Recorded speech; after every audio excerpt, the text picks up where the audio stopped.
పరిశుద్ధులుగా మార్చుటకు, పరలోక రాజ్యపు వారసులుగా మిమ్ము మార్చుటకు, అవధులు లేని ప్రేమతో దేవుడు నిన్ను ప్రేమించుచున్నాడు.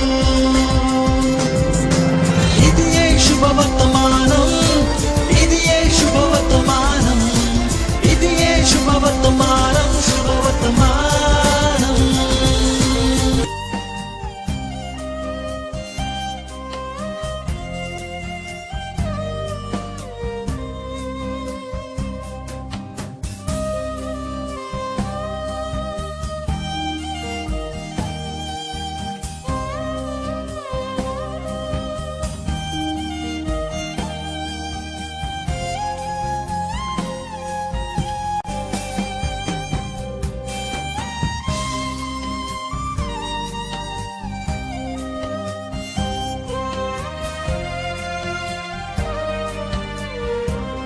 నామం పేరిట మీ అందరికీ నా శుభములు తెలియజేస్తున్నాను.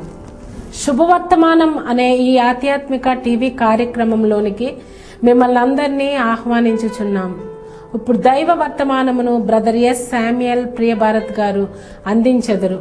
ఈ ఆధ్యాత్మిక కార్యక్రమం ద్వారా మీరు ఆత్మీయ మేలులు పొందవలనని ఆశిస్తూ ఈ కార్యక్రమంలోనికి మిమ్మల్ని ఆహ్వానించుచున్నాం. ప్రభు నామం పేరిట మీ అందరికీ నా శుభములు. అందరికీ శుభములు. శుభవర్తమానము అనే ఈ ఆధ్యాత్మిక టీవీ కార్యక్రమంలోనికి మిమ్మల్ని అందరినీ ప్రేమపూర్వకంగా ఆహ్వానించుచున్నాం. వాక్యాన్ని ధ్యానించుకునే ముందుగా ప్రార్థించుకుందాం. పరిశుద్ధుడైన తండ్రి, మీ పరిశుద్ధ పాదాలకు కృతజ్ఞత ప్రభువా. మీ సన్నిధి మాకిచ్చిన దేవా మీకు స్తోత్రం. మీ వాక్యాన్ని మేము ధ్యానించుకునిచుంటుండగా మీ సిలువ చాటున నన్ను మరుగుపరిచి మా అందరితో మాట్లాడమని అడుగుచున్నాను. టీవీ ముందు కూర్చుని వాక్యాన్ని వినడానికి సిద్ధపడిన ప్రతి బిడ్డతోనూ మాట్లాడమని అడుగుచున్నాం. ఎవరెవరు ఏ విధమైనటువంటి బంధకాల్లో ఉన్నారో ప్రతి బిడ్డను మీ పరలోకపు వాక్ శక్తితో దర్శించి సంపూర్ణ విడుదలిచ్చి మహిమ పొందమని యేసు నామములో అడుగుచున్నాము తండ్రి, ఆమెన్. ఈరోజు మనము ధ్యానించుకోబోయే అంశము 8వ ఆజ్ఞ. పాత నిబంధన కాలములో నిర్గమాకాండం 20వ అధ్యాయం 16వ వచనములో ఇలాగు వ్రాయబడి ఉన్నది: నీ పొరుగువాని మీద అబద్ధ సాక్ష్యము పలుకకూడదు. ప్రియ క్రైస్తవ బిడ్డలారా, తండ్రి అయిన యెహోవా మోషే ద్వారా ఆయన చేవ్రాతతో రాసినటువంటి రాతి పలకలను యావత్ ప్రపంచానికి ఈ 10 ఆజ్ఞలను అనుగ్రహించి, ఆ 10 ఆజ్ఞలలో 8వ ఆజ్ఞ నీ పొరుగు వాని మీద అబద్ధ సాక్ష్యము పలుకకూడదు అని యావత్ ప్రపంచానికి తెలియపరిచినటువంటి ఆ ఆజ్ఞను ఈరోజు మనము చాలా జాగ్రత్తగా ధ్యానించుకోబోతూ ఉన్నాం. అయితే ఈ ఆజ్ఞలో ఉన్నటువంటి ఉన్నతమైన భావాన్ని ఒక్కసారి మనం ఆలోచించినట్లయితే, తండ్రి అయిన యెహోవా నీ పొరుగు వారి మీద అబద్ధ సాక్ష్యము పలకవద్దు అని తెలియపరిచారు. అయితే నీ పొరుగు వాని మీదే కాదు, నీ గురించి నువ్వు కూడా ఏ విధమైనటువంటి అబద్ధాన్ని పలకడానికి ప్రభు అంగీకరించే దేవుడు కాదు. ఎందుచేతనంటే సంకీర్తన 31వ సంకీర్తన 5వ వచనములో భక్తుడైనటువంటి దావీదు తెలియపరుస్తూ ఒక చక్కటి మాటతో మనల్ని హెచ్చరిస్తూ ఉన్నారు. యెహోవా సత్యదేవా, దేవుని పరిశుద్ధ నామమునకు మహిమ కలుగునుగాక. దావీదు దేవుణ్ణి ఆయన సత్యవంతుడు అని నమ్ముచూ ఉన్నాడు. ప్రియ క్రైస్తవ బిడ్డ, ఎందుచేతనంటే దావీదు మాట్లాడడానికి భయపడుతూ ఉన్నాడు. దావీదు తన నాలుకతో పలికే ప్రతి మాట కొరకు చాలా భయపడుతూ ఆయన సత్యవంతుడు, ఆయన సత్యం పలికేటువంటి దేవుడని దావీదు భయపడుచు ఉన్నాడు. కారణం ఏంటో తెలుసా అండి? క్రొత్త నిబంధన కాలములో యోహాను సువార్త 14వ అధ్యాయం 6వ వచనం మాత్రమే మనం చూడగలిగినట్లయితే యేసుక్రీస్తు ప్రభుల వారు చాలా వివరముగా తెలియపరుస్తున్నారు. నేనే మార్గమును, సత్యమును, జీవమును. దేవుని పరిశుద్ధ నామమునకు మహిమ కలుగును గాక.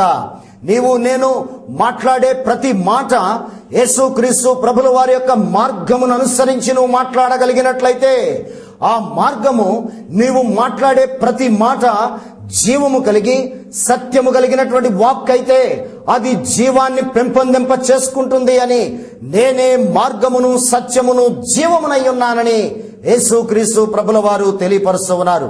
అయితే ప్రియ క్రైస్తవ బిడ్డ, నిన్ను నన్ను మాట్లాడే ప్రతి మాట సత్య మార్గములో నడిపించటములో ఉన్నతమైన ఉద్దేశము యోహాను సువార్త 16వ అధ్యాయము 13వ వచనములో ఇలాగు వ్రాయబడి ఉన్నది. అయితే ఆయన అనగా సత్య స్వరూపియగు ఆత్మ మీ మీదికి వచ్చినప్పుడు మిమ్మును సర్వ సత్యములోనికి నడిపించును. దేవుని పరిశుద్ధ నామమునకు మహిమ కలుగును గాక. సత్య స్వరూపియగు ఆత్మ అంటే పరిశుద్ధాత్మ అభిషేకాన్ని పొందాలి అంటే గనక మనము మాట్లాడే మాట మీద ఆధారపడి ఉన్నది. నీవు నేను సత్యాన్ని పలకవలసినటువంటి వారమై ఉన్నాం. అబద్ధము పలకకుండా దేవుడు సత్యవంతుడని, ఆ సత్యవంతుడికి నీవు నిజముగా సత్యాన్ని పలికేటువంటి బిడ్డగాను మార్చబడితే, సత్య స్వరూపియగు ఆత్మ నీ మీదికి వచ్చినప్పుడు నిన్ను ఉన్నతమైనటువంటి స్థితికి, సర్వ సత్యములోనికి నిన్ను నడిపిస్తానన్నదే దేవుని యొక్క ఉన్నతమైన ఉద్దేశం. ఎందుచేతనంటే ప్రియ క్రైస్తవ బిడ్డలారా, ప్రభు నిన్ను నన్ను క్రైస్తవ బిడ్డలను ఏ ఉన్నతమైన ఉద్దేశము వైపుకు నడిపించాలని దేవుని యొక్క ఉద్దేశమో ఒక్కసారి మనము వాక్య భాగాన్ని చూడగలిగినట్లయితే, యోహాను సువార్త 8వ అధ్యాయము 31, 32 వచనాల్లో మనము చూడగలిగినట్లయితే వాక్యం ఇలాగూ సెలవిచ్చుచు ఉన్నది. కాబట్టి యేసు తనను నమ్మిన యూదులలో మీరు నా వాక్యమందు నిలిచిన వారైతే నిజముగా నాకు శిష్యులై ఉండి సత్యమును గ్రహించెదరు. అప్పుడు సత్యము మిమ్మును స్వతంత్రులుగా చేయును. ప్రియ క్రైస్తవ బిడ్డ, నీవు నేను ఆయన వాక్కు సత్యము ఆయన సొంత జనాంగమైన యూదా ప్రజలకు తెలియపరుస్తూ ఈనాడు యావత్ ప్రపంచంలో ఉన్న ప్రతి క్రైస్తవ బిడ్డతోనూ ప్రభు హెచ్చరిస్తూ ఉన్నారు. ఆయన సత్య వాక్యమందు నువ్వు నిలిచి నడిచిన వాడమైతే ఆ సత్యము నిన్ను స్వతంత్రులుగా చేయను.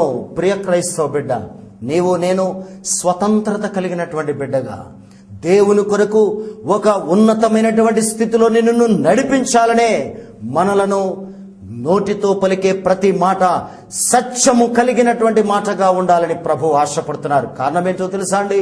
మత్తయి సువార్త 12వ అధ్యాయము 36, 37 వచనాల్లో ఇలాగూ వ్రాయబడి ఉన్నది. నేను మీతో చెప్పున్నదేమనగా మనుష్యులు పలుకు వ్యర్థమైన ప్రతి మాటను గూర్చియు విమర్శ దినమున లెక్క చెప్పవలసి ఉండును. నీ మాటను బట్టి నీతిమంతుడివని తీర్పు పొందుదువు, నీ మాటను బట్టియే అపరాధివని తీర్పు తీర్చబడదువు. ప్రియ క్రైస్తవ బిడ్డ, నీవు నేను ఈ భూలోకములో దేవునితో నడుస్తున్నటువంటి మన దైవ జీవితములో మనము పలికే ప్రతి మాట ఒకానొక దినాన్న తీర్పు దినాన్న విమర్శకు వస్తుంది అన్న విషయాన్ని నీవు నేను భయపడవలసిన వారమై ఉన్నాం. ఎందుచేత నీ మాటను బట్టే నీతిమంతుడిగా తీర్చబడతావు, నీ మాటను బట్టియే అపరాధిగా తీర్చబడతావని పరిశుద్ధ గ్రంథాన్ని బట్టి చాలా వివరముగా మనలందరినీ హెచ్చరిస్తున్నట్లుగా చూస్తూ ఉన్నాం. ఈరోజు నీవు నేను పలికే ప్రతి మాటకు భయపడగలుగుచూ ఉన్నామా? ఆయన మన కొరకు సిద్ధపరిచిన నిత్య రాజ్యములో మనము ప్రవేశించాలి అంటే గనక ఈ భూలోకములో ఉన్నప్పుడే సత్యాన్ని నువ్వు ఎప్పుడైతే పలుకుతావో ఆ సత్యము నిన్ను పరిశుద్ధాత్మ శక్తితో నిన్ను అభిషేకించి నిన్ను స్వతంత్రుడిగా చేయాలనేదే దేవుని యొక్క ఉన్నతమైన ఉద్దేశం. అందుచేతనే జ్ఞాని అయిన సొలొమోన్ సామెతల గ్రంథం 10వ అధ్యాయం 11వ వచనములో చాలా చక్కటి మాటతో మాట్లాడుచూ ఉన్నాడు. ఎందుచేతనంటే ప్రియ క్రైస్తవ బిడ్డలారా, నీతిమంతుని నోరు జీవపు ఊట. దేవుని పరిశుద్ధ నామమునకు మహిమ కలుగును గాక. నీవు నేను పలికే ప్రతి మాటలో ప్రభు జీవాన్ని పెంపొందింప చేసి ఉన్నారు. కారణం, నీవు నిజముగా ఏ విధమైనటువంటి వేదనలో ఉన్నా, కష్టాల్లో ఉన్నా, శ్రమలో ఉన్నా, నీవు చేసే ప్రార్థన, నీవు ప్రభుతో పలికే ప్రతి మాట ఎవరి గురించైనా నువ్వు చేసే ప్రార్థనలో ఉచ్చరించే ప్రతి మాటలో ప్రభు గొప్ప జీవాన్ని, నీ నోట జీవపు ఓటను పెంపొందింపచేశారు. ప్రియ క్రైస్తవ బిడ్డ, నువ్వు నిజముగా నీ అంతట నీవుగానే నువ్వు పలికే ప్రతి మాటను బట్టి గొప్ప స్వస్థత, విడుదల, విమోచన చూడగలవు. అందుచేతనే నీ నోట జీవపు ఓటను ఎప్పుడైతే ప్రభు ఉంచారో, ఆ జీవపు ఓట ద్వారా నీ ద్వారా అనేక మంది ఎదుటి వారి కొరకు నువ్వు అబద్ధ సాక్ష్యము పలకకుండా, ఎదుటి వారి కొరకు నీవు నీతి కలిగినటువంటి మాటను, వాక్కును పలికి వారి కొరకు నువ్వు ప్రార్థన చేయగలిగినట్లయితే, వారి కొరకు నువ్వు మాట్లాడిన ప్రతి మాటలో జీవం ఉన్నది గనక వారును గొప్ప విడుదల చూడగలరనే జ్ఞాని అయిన సొలొమోను సామెతల గ్రంథము ద్వారా హెచ్చరిస్తూ ఉన్నాడు.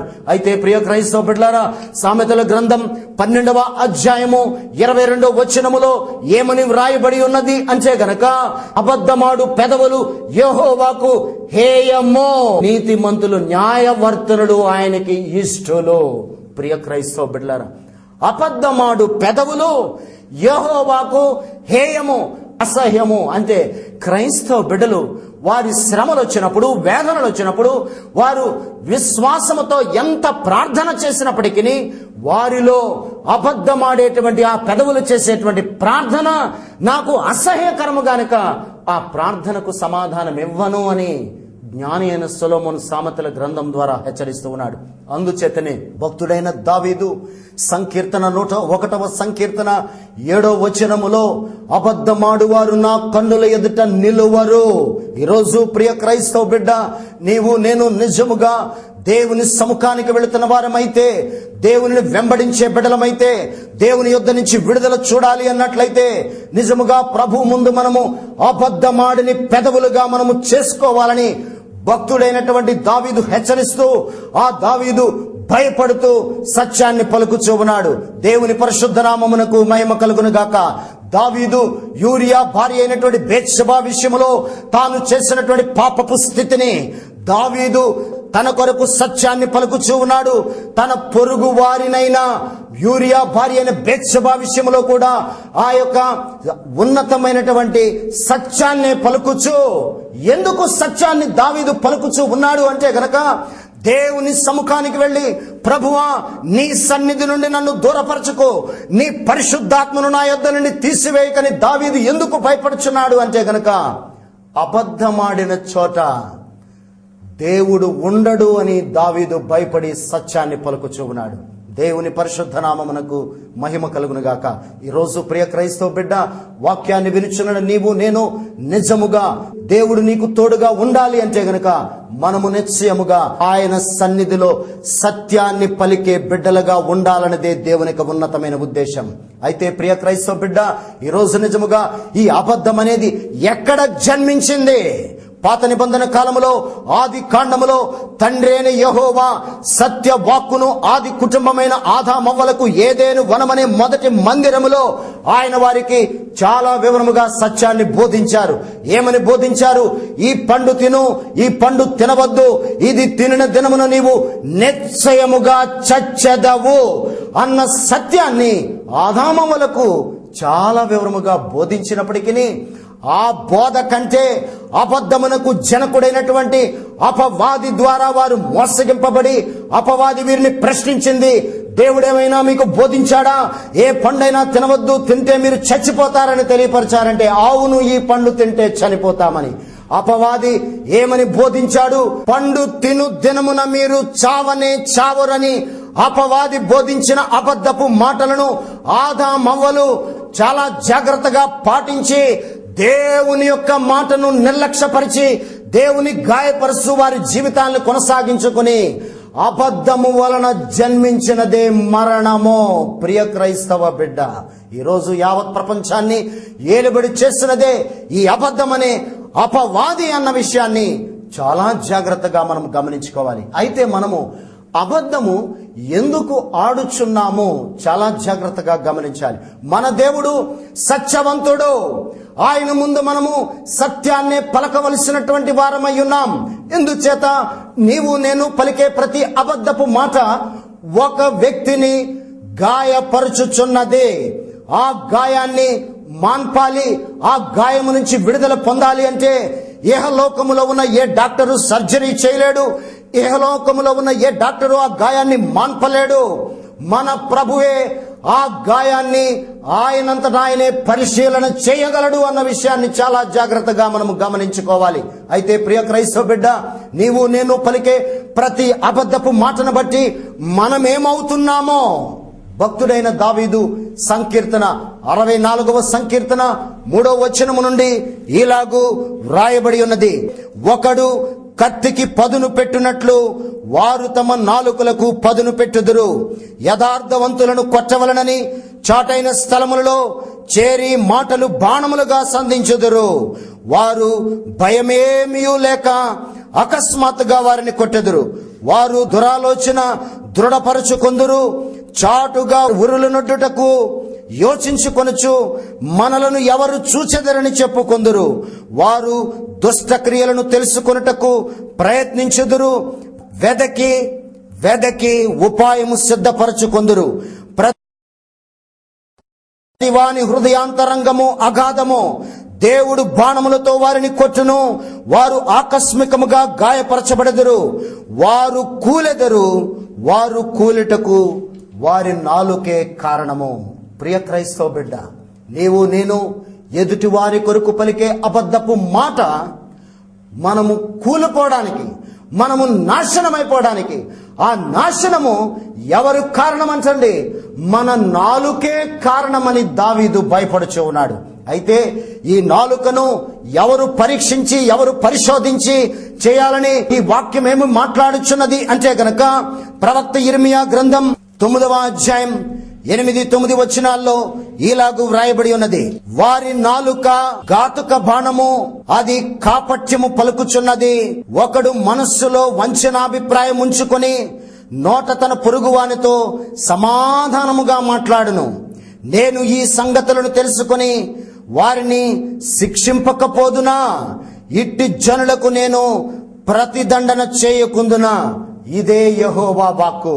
మన నోట కుచితాలతో, కుతంత్రాలతో, అబద్ధపు మాటలతో సిద్ధపరచుకుని ఎదుటి వారితో మనం పలికే సమాధానపు మాటను ఎవరు పరిశీలిస్తున్నారంటండి? తండ్రి అయిన యెహోవా పరిశీలించి వారిని శిక్షింపకుందునా? ప్రియ క్రైస్తవ బిడ్డ, ఈరోజు నీవు నేను ఏదో ఒక సమయంలో తప్పనిసరిగా మనము అబద్ధాలు ఆడుచూనే ఉన్నాము. ఆ అబద్ధాల నుంచి, ఈ విషపు మాటల నుండి ఈ నాలికను మనము కాపాడుకోవడానికి, నువ్వు తిరిగి రెక్టిఫై చేసుకుని నీ ఆత్మీయ స్థితిని బాగు చేసుకోవడానికి దేవుని యొక్క దైవ గ్రంథములో ఒక ఉన్నతమైనటువంటి విడుదల వాక్కు ఉన్నది. నీవు తప్పనిసరిగా ఈ దినము వరకు ఒకవేళ అబద్ధాలు ఆడుతూ జీవిస్తూ ఉన్నావేమో, తప్పనిసరిగా నీవు విడుదల చూడగలవు. ఆ విడుదల వాక్కు పరిశుద్ధుడైనటువంటి పౌలు రోమీలకు రాసినటువంటి పత్రిక 12వ అధ్యాయము 14వ వచనములో చాలా చక్కటి మాటతో అపోస్తలుడైనటువంటి పౌలు గారు హెచ్చరిస్తూ ఉన్నారు. మిమ్మును హింసించు వారిని దీవించుడు గాని శపించవద్దు. దేవుని పరిశుద్ధ నామమునకు మహిమ కలుగును గాక. నువ్వు విడుదల చూడగలవు. నిన్ను అనేక మంది దూషిస్తున్నారు, అబద్ధపు మాటలు పలుకుతూ ఉన్నారు, నిన్ను అనరాని మాటలతో నిందించుచున్నారేమో, కానీ వారిని ఏ రోజు నీవు శపించవద్దు. నీవు దీవించు గాని శపించవద్దు. ఎందుచేత? ఎవరైనా నిన్ను ఒకవేళ శపించినట్లయితే నీవు చేస్తున్నటువంటి ఈ ప్రార్థనను బట్టి నీవు నిశ్చయముగా గొప్ప విడుదల చూడగలవు అని దేవుని దైవ వాక్కు ఒక గొప్ప ఆధారాన్ని మీ ముందుంచాలని నేను ఆశపడుతూ ఉన్నాను.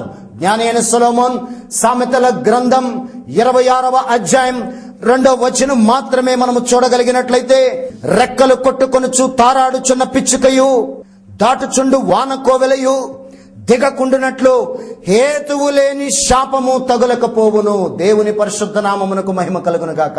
నువ్వెవరిని శపించొద్దు, నువ్వెవరిని నిందించొద్దు, ఎవరిని దూషించవద్దు. వారిని నీవు ఆశీర్వదించు. హేతువు లేని శాపము నీ మీదకి రాదు. ఎందుచేత? ప్రియ క్రైస్తవ బిడ్డ, నీ యొక్క ఉన్నతమైనటువంటి స్టాండర్డ్ అప్పర్ లెవెల్లో నువ్వు నడుస్తున్నావు గనుక ఈ హేతువు లేనటువంటి ఈ శాపాలు భూ సంబంధమైనవి గనుక అవి నిన్ను ఏ మాత్రము తాకవు. ఆ శాపము నీ మీదకి రాదు అని పరిశుద్ధ గ్రంథములో సొలొమోను హెచ్చరిస్తూ ఉన్నాడు, నువ్వు చేసే ప్రార్థన ఆ గొప్ప ఆశీర్వాదము డివైన్ షీల్డ్ గా మార్చబడి డివైన్ ప్రొటెక్షన్ నీ మీదకి వచ్చినప్పుడు నీ ఒక టెఫ్లాన్ క్రిస్టియన్ గా నువ్వు మార్చబడుతున్నావు. దేవుని పరిశుద్ధ నామమునకు మహిమ కలుగును గాక. ప్రియ క్రైస్తవ బిడ్డ, టెఫ్లాన్ క్రిస్టియన్ అనగా ఈ లోకములో నిన్నెవరైనా నిందించినా శపించినా ఆ శాపము గాని ఆ అవమానములు గాని ఆ నిందలు గాని ఏ మాత్రము నిన్ను తాకవో అటువంటి ఉన్నతమైన క్రైస్తవ జీవితాన్ని ప్రభు నీకు నాకు ఇవ్వాలన్నదే దేవుని యొక్క ఉద్దేశం. అయితే ప్రియ క్రైస్తవ బిడ్డలారా, నువ్వెవరిని శపించవద్దు. ఆ శాపము నీ మీదకి తప్పనిసరిగా వచ్చేస్తుంది. అందుచేతనే అబద్ధమాడు పెదవులను ప్రభు పరిశీలించి పరిశోధించే దేవుడు. అబద్ధమాడు పెదవులు కలిగినటువంటి బిడ్డలు ఎక్కడికి చేర్చబడతారు అంటే గనుక ప్రకటన గ్రంథం 21వ అధ్యాయం 8వ వచనం చివరి మాటలో ఇలాగూ వ్రాయబడి ఉంది, వ్యభిచారులను, మాంత్రికులను, విగ్రహారాధికులను, అబద్ధికులందరూ అగ్ని గంధకములతో మండు గుండములో పాలు పొందుదురు. అగ్ని గంధకముతో మండు గుండములో పాలు పొందుదురు. ప్రియ క్రైస్తవ బిడ్డ, ఈరోజు నీవు నేను నిత్య రాజ్యములో ప్రవేశించవలసినటువంటి మనము మండుచున్న అగ్ని గంధకములోనికి వెళ్లే స్థితికి మనము మన నాలుకను సరి చేసుకొనవలసిన వారమై ఉన్నాం. ఎందుచేతనంటే ఈనాడు యావత్ ప్రపంచములో ఉన్న సంఘములను ఒక్కసారి పరిశీలన చేసినట్లయితే యావత్ ప్రపంచములో ఉన్న సంఘాలలో ఏలుబడి చేస్తున్నదే అబద్ధమనే అపవాది. పెద్ద పెద్ద కారణాలు అవసరం లేదు. దైవ సేవకుడికి విశ్వాసికి మధ్యన ఏలుబడి చేస్తున్నదే అబద్ధమనే అపవాది. ఈ అపవాది ఎక్కడ నుంచి ఈ రోజు మన సంఘాల్లో ఉద్భవించాడు అంటే గనక యేసుక్రీస్తు ప్రభుల వారి మినిస్ట్రీలో ప్రారంభమైనది. ఆయన ఎర్త్లీ మినిస్ట్రీ 3.5 సంవత్సరాలు మాత్రమే. ఆ ఎర్త్లీ మినిస్ట్రీలో ఆయన యుద్ధనున్న బిడ్డలు 12 మంది మాత్రమే మనకందరికీ తెలిసినటువంటి విషయమే. అయితే ఆయన మినిస్ట్రీ చివరికి వచ్చే సమయానికి 25% ఆయన లాస్ అయినట్లుగా చూస్తూ ఉన్నాం. అంటే 3 వ్యక్తులను ఆయన లాస్ అయ్యారు. ఆ 3 ఎవరండి? పేతురు, తోమా, యూదా. ప్రియ క్రైస్తవ బిడ్డలారా, వారి నాలుకలతో ఎవరికి వారే పర్సనల్ గా వారి నాలుకలతో అబద్ధపు మాటలను పలికారు. అయితే యూదా పలికిన అబద్ధపు మాటను బట్టి క్రీస్తు మరణము వరకు దారి తీసినట్లుగా పరిశుద్ధ గ్రంథాన్ని బట్టి ఈనాడు యావత్ ప్రపంచానికి మనకు తెలుసు. అయితే వారు ఏ స్థితిలో ఉన్నారు, ఎటువంటి అవకాశం కలిగినటువంటి బిడ్డలు ఒక్కసారి మనం చూడగలిగినట్లయితే ఆ పేతురు, తోమా, యూదా సమస్తాన్ని జయించిన అనుభవం వారికి ఉంది. యేసుక్రీస్తు ప్రభుల వారి మినిస్ట్రీలో ఉన్న పవర్ ఏంటో వారికి తెలుసు. ఆయన శక్తిని వారు అనుభవించారు. అంత అవకాశము కలిగినటువంటి వారి 3కే అబద్ధమాడే అవకాశంలోనికి వారు వచ్చారు. అంటే ఈరోజు నీవు నేను ఏ స్థితిలో మనమేమీ త్యజించి ఏమీ విడిచిపెట్టి ప్రభువును వెంబడించట్లేదే. మన జీవితాలతో మనం నడుస్తూ ప్రతి దినము అనేక రకాలైనటువంటి అబద్ధాలు ఆడుతూ జీవిస్తూ ఉన్నామేమో. ప్రియ క్రైస్తవ బిడ్డ, ఈ వాక్యము ద్వారా నీవు స్వస్థపరచబడాలా, విడుదల చూడాలా, విమోచింపబడాలా, బంధకాల నుంచి నువ్వు బయటికి రావాలా. నీ పెదవులను నీ నాలుకలో జీవపు ఊటను ఉంచాడు గనక నీ నాలుకతో నీ పెదవులతో ఏ విధమైన అబద్ధ సాక్ష్యములు పలకవద్దు. యేసుక్రీస్తు ప్రభుల వారిని యావత్ ప్రపంచములో ఉన్న చిన్న బిడ్డ మొదలుకొని వృద్ధాప్యమరుకున్న ఎవరినైనా యేసుక్రీస్తు ప్రభుల వారిని నిమిత్తం ఏం చేశారు అంటే గనక ఈరోజు మనం ఏం పలుకుతామండి? నా కొరకు సిలువలో ఆఖరి రక్తపు బొట్టు వరకు చిందించి నా కొరకు ప్రాణాన్ని అప్పగించారు అని. వాస్తవమే. అయితే ప్రభు చనిపోయినటువంటి స్థితి వాస్తవమే. అయితే ప్రభు ఎప్పుడు చనిపోయారు అంటే గనక ఆయన సొంత జనాంగమైన యోధా ప్రజలు పలికిన అబద్ధపు సాక్ష్యాలను బట్టి, అబద్ధపు మాటలను బట్టి యేసుని సిలువ వేయండి, బరబ్బాయే మాకు కావాలి, ఆయనని నిందించి దూషించినటువంటి అబద్ధపు సాక్ష్యపు మాటలను బట్టే యేసుక్రీస్తు ప్రభుల వారు ఆనాడే చనిపోయారు. ఈరోజు ప్రియ క్రైస్తవ బిడ్డ, పాత నిబంధన కాలంలో నీ పొరుగు వాని మీద అబద్ధ సాక్ష్యము పలకవద్దు అంటే ఈరోజు మనము నిజముగా అబద్ధపు సాక్ష్యాలను, అబద్ధపు మాటలను పలికే అనేక మందిని గాయపరచటమే కాక క్రీస్తుని ఈ రోజుకి నీ సిలువ వేస్తూ క్రీస్తు యుద్ధ నుంచి ఏ విధమైనటువంటి విడుదల విమోచన లేనటువంటి స్థితిలో మనము కొనసాగుతూ ఉన్నామేమో ఒక్కసారి నిన్ను నీవుగా ప్రశ్నించుకో. ఈ వాక్యాన్ని బట్టి మనము మన పెదవులను మన నాలుకను సరిచేసుకోగలిగినట్లయితే ప్రభు నిశ్చయముగా సత్యస్వరూపియగు ఆత్మ నీ మీదకి వచ్చినప్పుడు, పరిశుద్ధాత్మ అభిషేకమును పొందినప్పుడు సర్వసత్యములోనికి స్వతంత్రుడిగాను మార్చబడి దేవుని యొక్క నిత్య రాజ్యములో మండుచున్న అగ్ని గుండములో నుంచి నువ్వు తప్పించబడి ఆయన పరలోక రాజ్య వారసుడిగా మార్చబడి నిత్యము యుగ యుగములు ఆయనతో జీవించే జీవితాన్ని ఆ పరిశుద్ధాత్మ దేవుడు మనకందరికీ అనుగ్రహించును గాక. ప్రార్థించుకుందాం. పరిశుద్ధుడమైన తండ్రి, మీ పరిశుద్ధ పాదాలకు కృతజ్ఞత రాజా. ఇంతవరకు పాత నిబంధన కాలములోని మోషే ద్వారా యావత్ ప్రపంచానికి అందించిన 8వ ఆజ్ఞను ధ్యానించుకోవడానికి కృప చూపించారు. వాక్యాన్ని విన్న ప్రతి బిడ్డను దర్శించు ప్రభువా. ఈ లోకములో మేము విడుదల చూడలేక, స్వస్థత చూడలేక, మా నాలుకలో ఉంచినటువంటి జీవపు ఊటను మేము నిర్లక్ష్యపరుచుకుంటూ పాడు చేసుకుంటూ మా నాలుకలతో మా ఇష్టానుసారమైనటువంటి మాటలను ఉచ్చరిస్తూ ఉన్నామేమో ప్రభువా. వాక్యము విన్న ప్రతి బిడ్డను దర్శించమని అడుగుచున్నాం. ఈ వాక్యము ప్రతి బిడ్డ యొక్క హృదయాన్ని తాకుటకు కృప చూపించు ప్రభువా. ఈ వాక్యము ప్రతి బిడ్డ యొక్క హృదయములో నివసింప చేయాలి అంటే పరలోకము నుండి మీ పరిశుద్ధాత్మ వర్షాన్ని కుమ్మరింప చేయమని అడుగుచున్నాం. పరిశుద్ధుడా, మీకు స్తోత్రం. టీవీ ముందు కూర్చొని అనేక మంది వేదనలతో, కష్టాలతో, బాధలతో, బిడ్డలు లేనివారు ఆర్థిక ఇబ్బందులతో, కుటుంబ సమస్యలతో, భార్యాభర్తల సమస్యలతో సతమతమవుతున్న ప్రతి బిడ్డ కొరకు విజ్ఞాపన చేయుచున్నాం.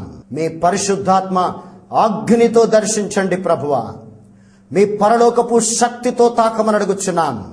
ఇప్పుడే ప్రతి బిడ్డకు గొప్ప విడుదలిచ్చారని మీకు కృతజ్ఞత తెలియచేయుచున్నాం ప్రభువా. ఈ వాక్యము నూరంతలుగా ఫలింపచేసి మీరే మహిమ పొందమని, బిడ్డల చుట్టూ మీ దూతలను కావలించి కాపాడమని యేసు నామములో అడుగుచున్నాము తండ్రి. ఆమెన్. మన తండ్రి అయిన దేవుని నుండి, ఆయన కుమారుడైన యేసు క్రీస్తు నుండి పరిశుద్ధాత్ముని యొక్క అన్యోన్య సహవాసము మనందరితో సదా తోడేయుండును గాక. ఆమెన్. ప్రభు నామం పేరిట మీ అందరికీ శుభములు. నామం పేరిట మీ అందరికీ శుభములు. ఇప్పటి వరకు మీరు విన్న వాక్యం ద్వారా మీ జీవితంలో ఆత్మీయ మేలులు పొంది ఉన్నారని ఆశిస్తున్నాము. మీ ప్రార్థన అవసరతలను, మీరు పొందిన మేలులను మాకు తెలియపరచవలసిన మా చిరునామా: prayer house, brother S Samuel Priya Bharat, late brother Elisa doctor Sushila house, door number 2-43-3, post box number 29, Olcott gardens, Rajahmundry 533101.